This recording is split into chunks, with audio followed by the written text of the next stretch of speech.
Alright guys, welcome back into the channel. Today we have another episode, I believe this is number 9 of the San Francisco Giants franchise, and we are approaching mid-season of this one, and actually we might be past mid-season at this point. Either way, you guys can see we have a 49-37 record, and I've been doing a lot of work, a lot of groundwork for trades and whatnot, and kind of deciding the direction that I want to go with this team.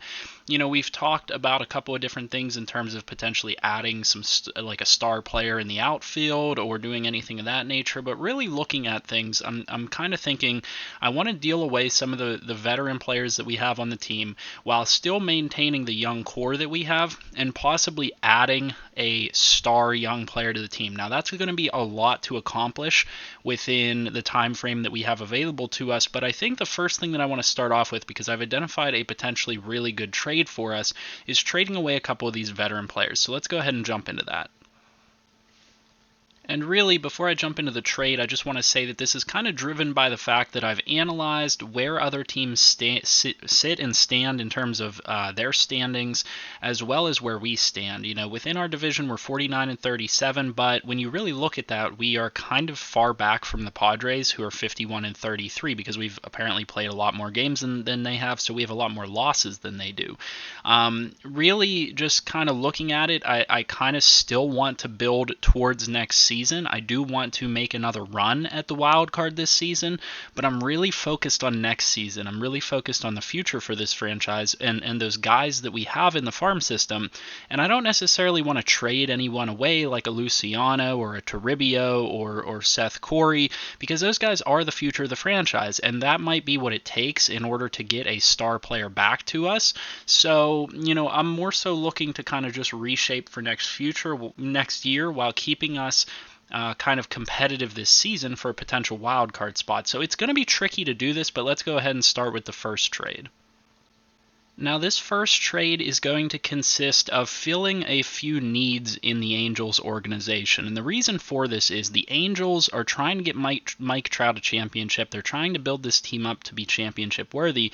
And they've got a lot of really good players there at the point now where they can do that. A lot of good starting pitcher between Ohtani, Griffin Canning, as well as their star players like Mike Trout and Anthony Rendon on that team.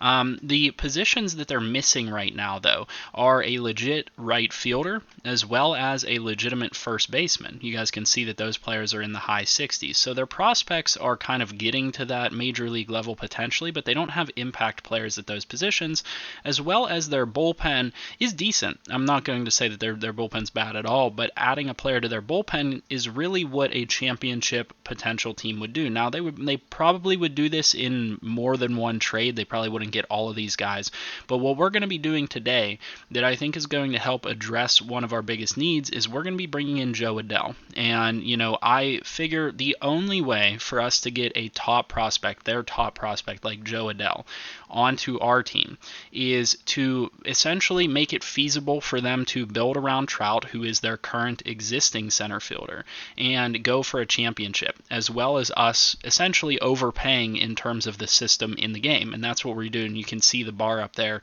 If I took away any of these players, I would still be able to get the trade done with just 2 of them. We're going to overpay. We're going to give them that right field answer. We're going to give them a first baseman. We're going to give them a relief pitcher to let them take their shot at a World Series.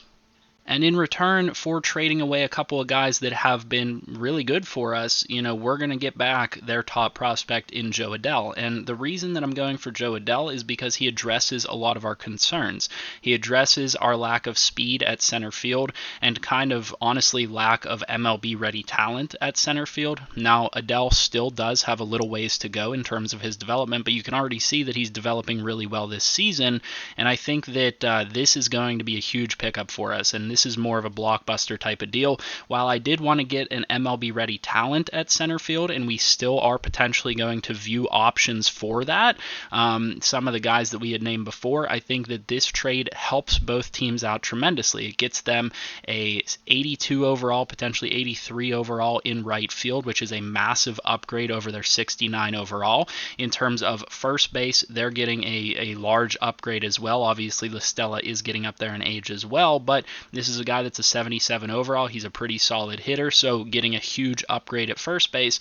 And then if you look at their bullpen, realistically speaking, John Brebbia is going to slot in there as their second reliever. Now, how they decide to use him, that's up to them, but this is going to help them out tremendously in 3 different areas that is going to help propel them to a championship run. We'll see what happens with them in terms of their record and the offseason and everything like that, but I find it to be incredibly important for us to execute this trade to start things off for us, because this helps both teams out.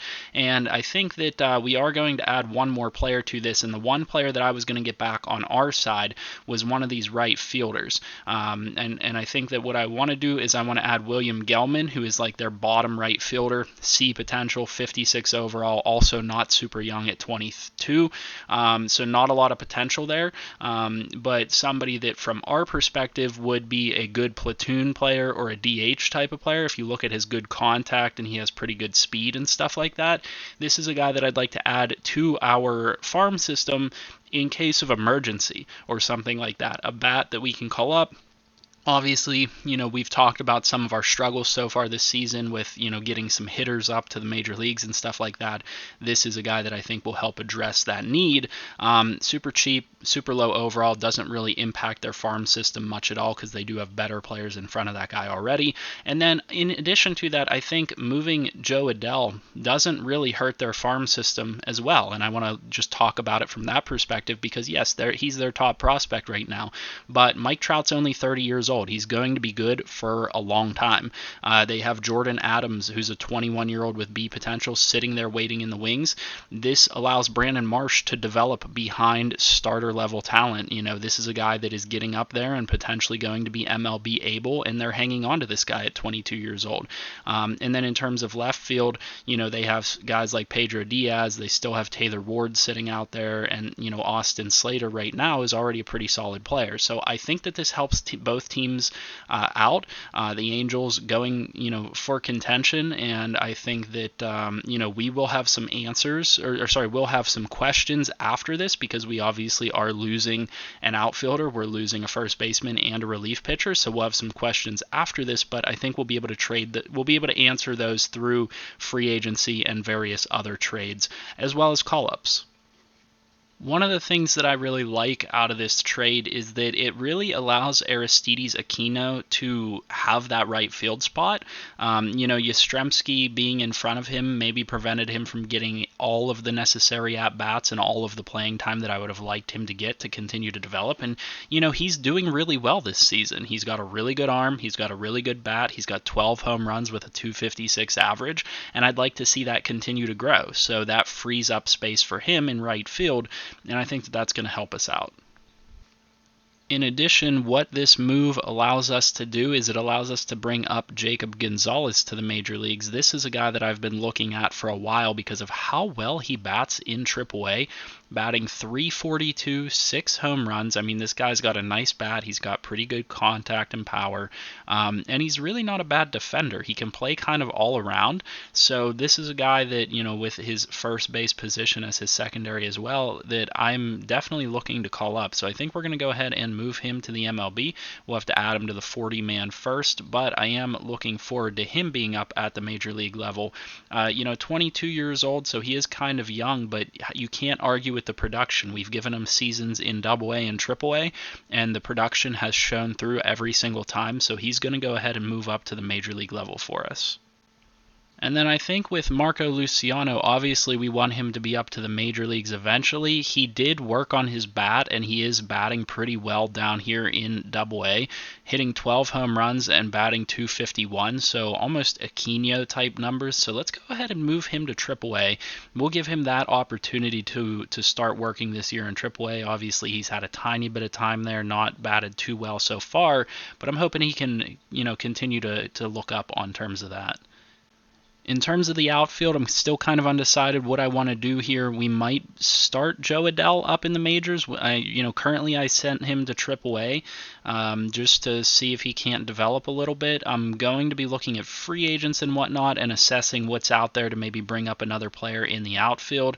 I don't love the performance of anybody in the minors right now in terms of potentially bringing them up or anything like that, though I do kind of like what Jalen Davis might have to offer, so we might move Jalen Davis up to the major leagues as an option if I don't really see anything I like out there in the free agency pool.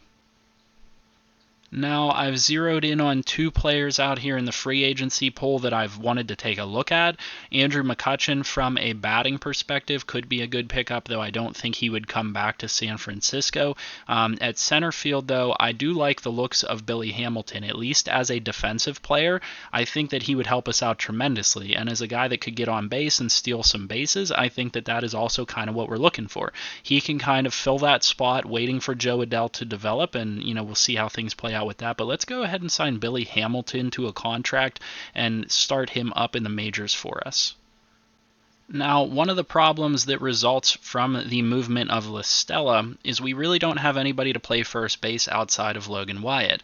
I got a couple comments saying maybe Buster Posey should move to first base, and while I like that idea, when he goes over to first base, he drops down to like a 74 overall, so that's a really quick way to get him to retire, I would say. So I think I'm going to leave him at catcher. He can obviously play at first base. We'll insert him into the lineup at first base and stuff like that, but we do have one more major league spot to fill. We are pretty full, I would say. We could maybe fill a relief pitcher spot. We could maybe fill a first base spot, but I think signing a player here might be a mistake, because what ends up happening is Jake McGee is on IL right now. When he comes back from the injured list, that spot's going to be full, and we're going to have to move somebody down. So I'm going to look and see if there's anything out there that really strikes my fancy, but I doubt I'm going to find anything that really fills the void for that spot for the time being while McGee is out, on his, I would say, pretty extensive injury. One move that I've been looking at quite a bit is acquiring catcher Williams Astudillo, also known as La Tortuga, a guy that I love as a baseball player. He can play every single position, and he can even pitch. What I love about this guy is that he is so versatile. He can play just about any position, and this is the type of thing that I want on the team right now to fill all of these positions. And so I wanted to put together a package for him. Now, the Twins have actually expressed interest in Niko Goodrum on various different occasions, because apparently they're looking to add somebody on that third base shortstop side that can do all of that stuff defensively. Now, Niko Goodrum is also the kind of guy from my perspective that can play around. He can play at various different positions. So this is almost kind of just a one-for-one swap, more of a dedicated infielder for them, and I'm getting that the catcher that I like that can play all around, and honestly is a bit better of a bat. That's kind of what I look for more so, is the bat. So we're going to flip Niko Goodrum for Williams Astudillo. And in addition to that, I didn't have to add anything in, but I wanted to address one of their needs specifically. So we're going to throw in third base prospect Pedro Castellanos, a guy that's just further down in the farm system that might offer some future production at that position for them and allow them to have a little bit more flexibility. So we're going to go ahead and execute on this one. Not really a high profile trade or anything like that, but I think that this is going to allow us to kind of be where we want to be with the team. And I think our final move out of all of these trades is just simply going to be to call Jahmai Jones up rather than filling any spot, specifically with a free agent signing or a trade or anything like that. So we're going to go ahead and move Jahmai Jones back up to the major league level. You guys can see he was batting 189 when he was up here before. That's fine. We should get some good production with the players that we have here now. We obviously are going to have to move one more player up to the AAA and then fill a AA spot with a single A player. That's not not a big deal. But those are the moves that I wanted to make immediately here before the All-Star break, and that kind of puts our team in a position where I think I'm comfortable, moving forward. Obviously, we're still going to be looking for trades. We might get some trade offers for some veteran guys like Tyler Rogers, Reyes Maranta, though I don't think I want to part ways with Maranta. I would probably be okay with parting with Tyler Rogers. If Jake McGee comes off the injured list before the trade deadline is over, I might consider moving him as well, but I don't think the timing is going to quite work out on that. And then, not too much else in terms of players that are necessarily going to be moved, but, we'll see what happens, what type of offers we get and whatnot. And so certainly looking forward to the production out of what we have here, and maybe we can push for that wild card spot. But I really think we're gearing up for next year to be the year where we really go all in with these prospects, get them up to the major leagues, and start playing really well.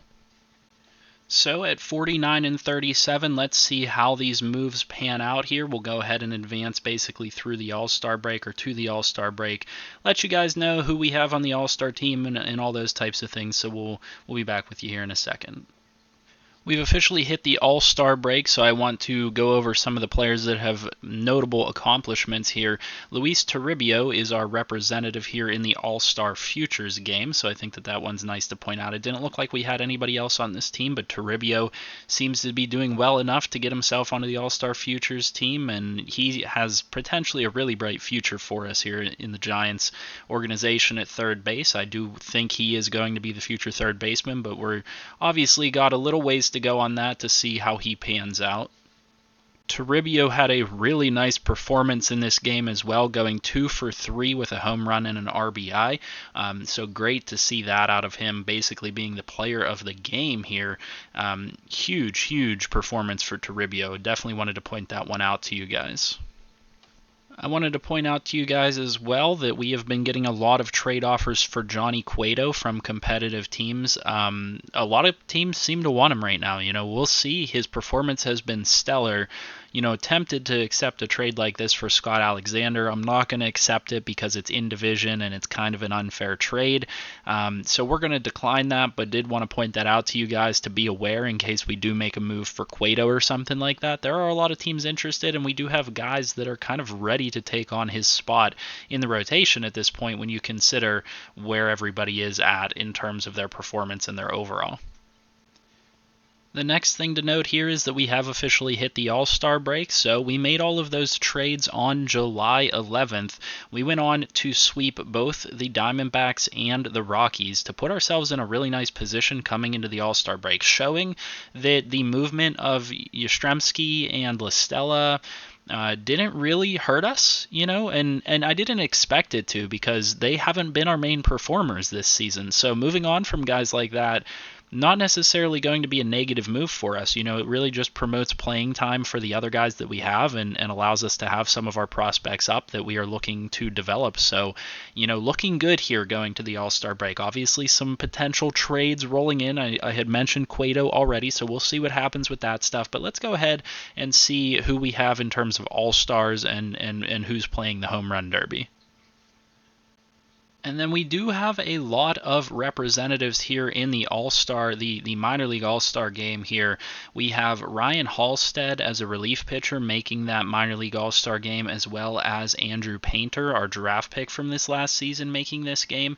And then from a position player perspective, we have quite a few players. We have Ryan Howard here, the second baseman, Tyler Fitzgerald, the shortstop, and Bryce Johnson playing out of right field. And that it doesn't end there. We also have Casey Schmidt out here, the third baseman, making it, as well as John Rhodes, the center fielder, and Alexander Canario, the left fielder, making it. All of those guys from our organization. So really nice to see how many players are making it up to significant all-star and competitive level play from our organization that we've been developing here for over a season now.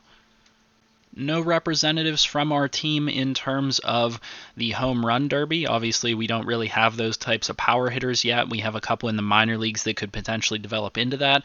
But the participants that we do have this year are Cody Bellinger, JD Martinez, Michael Conforto, Juan Soto, Rhys Hoskins, Jordan Alvarez, Corey Seager, and Nate Lowe. So let's go ahead and take a look and see who actually wins this one. Juan Soto is the one that takes home this year's home run derby over Michael Conforto.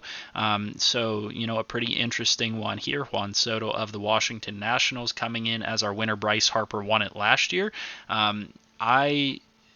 I'll just say this right now, not a huge fan of Juan Soto because of the animation that they have in the game for him where he mocks you after every single ball you throw to him. But hey, good for him winning the home run derby. I'm hoping that at some point we can get somebody into the home run derby, somebody that has enough power to get here. But that's where we stand with that. And on to the important All-Star players, the most important ones for us here. Tyler Beede did make the All-Star game this season. You can see he has a 2 ERA, which is really good, an 8-5 record, and he made it as the 4th pitcher in this game. And then, as expected, Caleb Berriger made it as an All-Star closer. So some nice representatives there from the pitching staff. And those are actually going to be our only representatives in the All-Star game this year. We did have other guys that were receiving votes, but unfortunately nobody within the starting lineup here or on the bench only got players in at pitching positions, but that's okay because that's what we know as the feature that carries this team. We have a ways to go before some of those guys, that we have in our farm system become All-Star players, and, that's just the way it is right now for us. Now we get a really interesting decision here. So Jake McGee is eligible to be reinstated from the 60-day DL. I don't know what I'm going to do with him, but he's out for about 1 to 2 more weeks. So this is a guy that we're potentially looking to trade away, because he does provide a lot of value to a team that is, taking a run at a World Series. And so I think we're gonna leave him on the 60-day injured list right now. But the thing with that is we may be bringing him off soon if he is clear of his injuries and somebody wants to make a trade for him. And then the final All-Star game here of the All-Star break, we have the AAA All-Star game where we do have various representatives as well. Starting pitcher Kervin Castro is representing us as a 71 overall now, as well as Evan Phillips out of the bullpen, our long-term potential closer prospect that we brought in last season on a trade is making it here. And then we also have some position players that have made it as well. Will Wilson at shortstop made the starting lineup here for the AAA All-Star team. Luis Toribio also made the All-Star team as a bench bat. And then the final player that we had make it was Hunter Bishop, the center fielder, making it to the All-Star game as well. And so that takes us to the end of the All-Star break. We'll see how our team performs coming out of the All-Star break after all of these wins leading up to it, and then we'll see what happens trade-wise, and we also have to closely monitor the Jake McGee situation to see if there isn't an opportunity for him to come off the DL soon. The Yankees offered us this relief pitcher. I'm not even going to attempt to try to say his name before looking it up, but a really nice relief pitcher in return for Donovan Solano. I'm not going to accept this trade because I think that would be a little bit too much, especially with them not even really needing a shortstop, when you compare overalls and stuff like that. I'm sure that they could use Donovan Solano as a player to, maybe boost their performance going for a World Series, because that's what the Yankees are looking at. But I don't feel comfortable making this trade, but something worthwhile, noting that there are a lot of teams also still looking at Donovan Solano, so we might make a move to get a younger reliever or something like that into our bullpen, because I like the concept of this move, just a matter of making it work and making it realistic. And here we go, guys. At the end of the Milwaukee Brewers series, we do, in fact, have Jake McGee no longer injured and able to come off of the DL. So we're going to auto-utilize him, and then we're going to probably get some offers for more guys here. You guys can see another offer here with a relief pitcher for Johnny Cueto. So, I think you might see a couple deals here. I'm thinking Johnny Cueto probably going to get dealt because we do have another starting pitcher looking to come up from the minors right now. Jake McGee probably also going to get dealt, as well as maybe Solano or somebody like that. And, at that point, we're pretty well moved on from all of our older players. So let's go ahead and move through the deadline here and recap things as they happen. And we're going to go ahead and try to come up with a trade for Jake McGee to the Phillies. Now, the Phillies are sitting a half game back of their division, of the lead in their division, and they are really kind of desperately in need of a closing pitcher.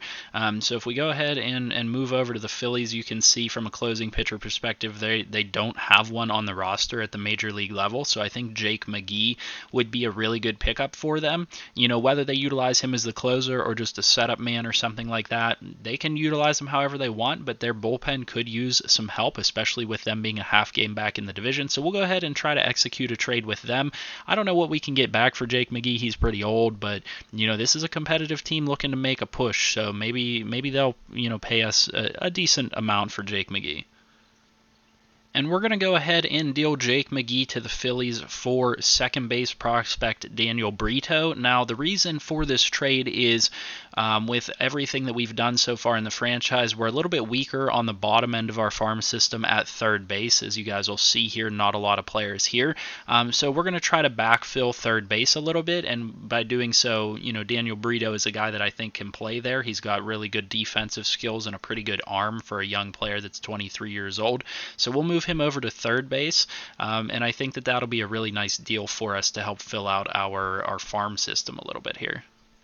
And before we get into any other trades, let's not overlook our performance here after the All-Star game. We did win the series against St. Louis, taking 2 of 3, as well as taking 2 of 3 against Milwaukee. So solid performance all the way throughout the month of July, leading up to the All-Star break, following the All-Star break, and leading up to the trade deadline. So no reason for us not to be aggressive with trades here to help out the team. You guys can see our record now stands at 59-39, very close with the Padres here. 6 games back of the division lead. Maybe we do actually have a chance at the division this year. I doubt it, because the Dodgers are insane.